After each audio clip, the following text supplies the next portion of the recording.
মদখোর, জুয়াখোর, ফেন্সিডিলখোর, হেরোইনখোর, বিড়িখোর, সিগারেটখোর, গুলখোর, জর্দাখোর, তামাকখোর, এই অপবিত্র বস্তু আপনি যাই খান না কেন আপনার দেহ হারামে জর্জরিত হয়ে যাবে, এই দেহ জান্নাতে প্রবেশ করবে না।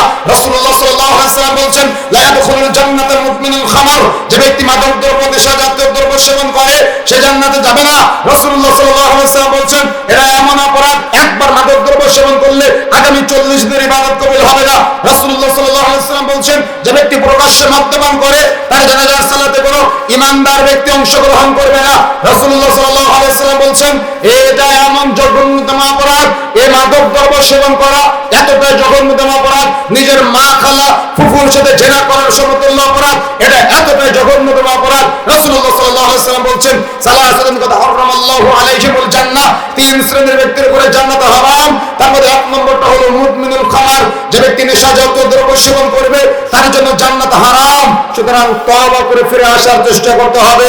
যারা মাদক দ্রব্যের সাথে জড়িয়ে আছেন, সিয়াম কবুলযোগ্য হবে না, সালাত কবুলযোগ্য হবে না, হজ ব্রত কবুলযোগ্য হবে না, তওবা করে ফিরে না আসা পর্যন্ত। আর এটা নিজের মা, খালা, ফুফুর সাথে জিনা করার সমতুল্য অপরাধ। আল্লাহ রাসূল সাল্লাল্লাহু আলাইহি ওয়াসাল্লাম বলেছেন, লা ইয়াদখুলুল জান্নাতা মুদমিনুল খামর, যে ব্যক্তি মাদক দ্রব্য সেবন করবে সে জান্নাতে যাবে না। আর আজকে আমি বলে যাচ্ছি, যদি নিজেকে ঈমানদার দাবি করেন, যারা প্রকাশ্যে মদ্যপান করে এদের কারো জানাজার নামাজে আপনি অংশগ্রহণ করবেন না।